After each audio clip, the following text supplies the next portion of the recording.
the idea behind the free press is that the media, the news media, reporters, journalists, they will tell the public what is going on in a meaningful way, contextually, such that they can act intelligently in civic affairs. And unfortunately, of course, that's not how corporate media function. And they are, in fact, a large propaganda arm of the establishment of the military-industrial security complex, of U.S. NATO empire. And they're also a commercial medium that provides sufficient distraction and tries to get people, consuming and doing these various things. But lost in there is the free press principle, as George Selby said, the great reporter in the 20th century, said the purpose of journalism and the news media is to tell people what's really going on. And that's what Project Censored really tries to do, is give people the opportunity to find out what's really going on. And we do a book every year with 7 Stories Press, and we have a website, projectcensored.org. We have a new award-winning documentary film, projectcensoredthemovie.com. So your listeners can certainly go, if they don't know about Project Censored, we invite them to check out our websites and our materials. And we've certainly covered 9/11, but we are not a 9/11-centric organization. But how could we not cover 9/11? It's not that people haven't heard of 9/11. It's not that people don't know about 9/11 per se. But if you take a look and analyze, like I would say that it was a good thing you were watching some of the Fox News. I say good thing because at some point I think it becomes so obvious that it's so completely biased and one-sided, as is the rest of a lot of the corporate media. It isn't just Fox. Oh, but exactly. It's MSNBC, CNBC, CNN, ABC, CBS. They're all slanted. And NPR, PBS, all of it. The New York Times, the Washington Post. I mean, they all have angles, and they may have some, potentially on the surface ideological proclivities. Fox is on the right, MSNBC is on the left. But that's all part of the framing of the propaganda that people are getting, quote unquote, both sides of the story. But it's the false left-right paradigm that they try to maintain. Correct. And they try to maintain it, but as we see year after year, more and more Americans are turning away from these kinds of outlets, and they're turning away from opinion-based journalism, not because having opinions is bad, but people need to have access to just information before they can construct their own opinions. When you're beating people over the head with opinion journalism, MSNBC led the way, by the way, last year. 85% of their on-air news reporting was opinion-based journalism. And people figure that out. And they start to not trust that these outlets are telling them what they, quote-unquote, need to know, and rather are telling them what they want them to know, and what the establishment wants them to know, and what Wall Street wants them to know. And when you take a look at something like 9/11, this is, of course, why Project Censored has covered this. Project Censored is not weighed in necessarily in terms of saying, well, this is exactly what happened, or this person's right, this person's wrong. And, it's not, we try not to, get involved in movements politically in that regard, because we're a free press organization, and that's our movement. That's our concern. But in the process, we naturally had to cover some of the things that were going on with 9/11 that were just so preposterous in terms of media coverage. We certainly, and boy, when we weighed in on 9/11 issues, I have to tell you, man, that it really hit the fan. A lot of longtime project supporters, really just were like, wow, you guys are a bunch of conspiracy theorists. You're a bunch of conspiracy nuts.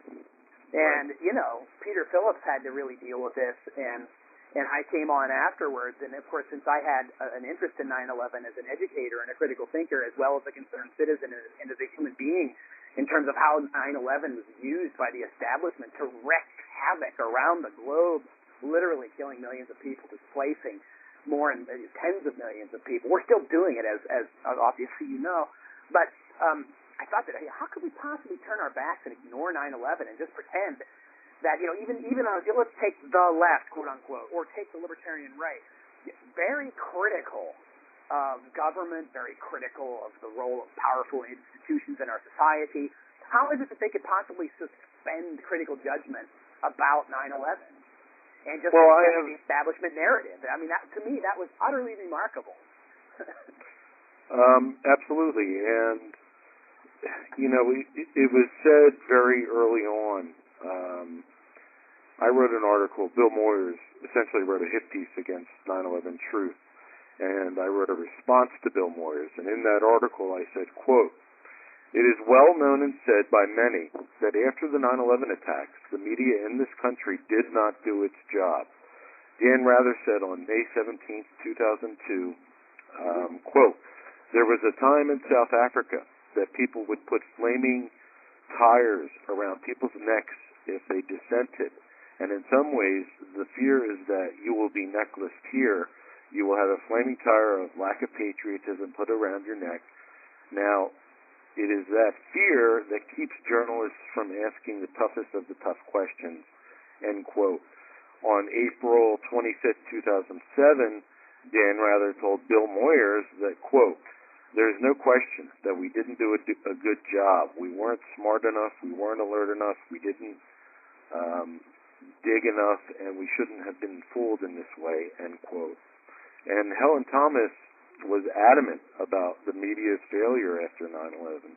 She said, quote, "They rolled over and played dead." So there's that aspect to the corporate media after 9/11, where there were people who didn't want to be painted in an unpatriotic light, so they stayed away from certain issues. That's not an excuse. I don't condone it in any way, shape, or form. But that's what a lot of journalists used as their excuse.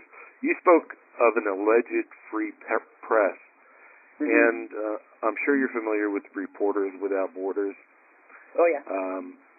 You know, they ranked the United States in their freedom of the press over the last couple of years as high as 50th in the world. You know, for having... I'm sorry? Yeah, as low as 50th in the world, right? Yeah, as low as 50th for freedom of press. You know, in a country where our Constitution says that we have freedom of the press, to me, that's absurd and ridiculous to be...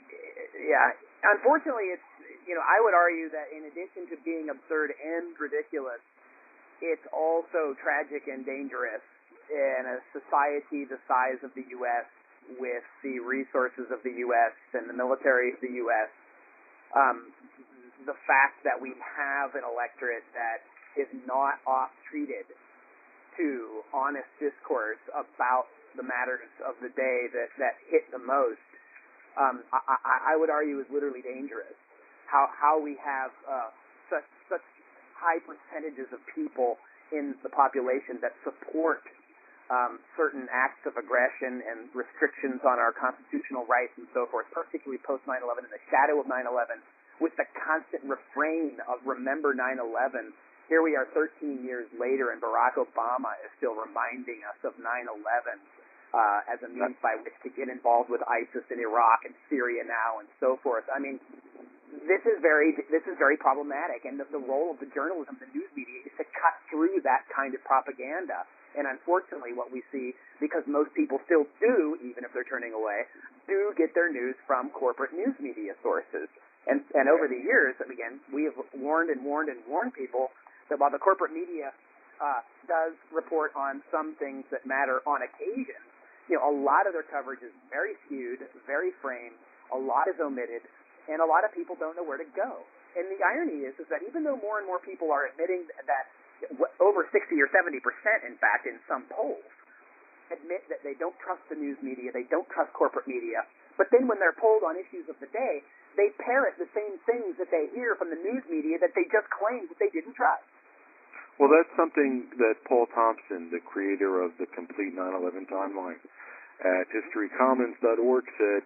He said that the news does report on the news, but you find these stories, these important stories, in the back sections of newspapers and so on and so forth. If they had given any of these stories the attention that, you know, the Ice Bucket Challenge just got, or, you know, Britney Spears or Michael Jackson's death, I mean, this would be a different world.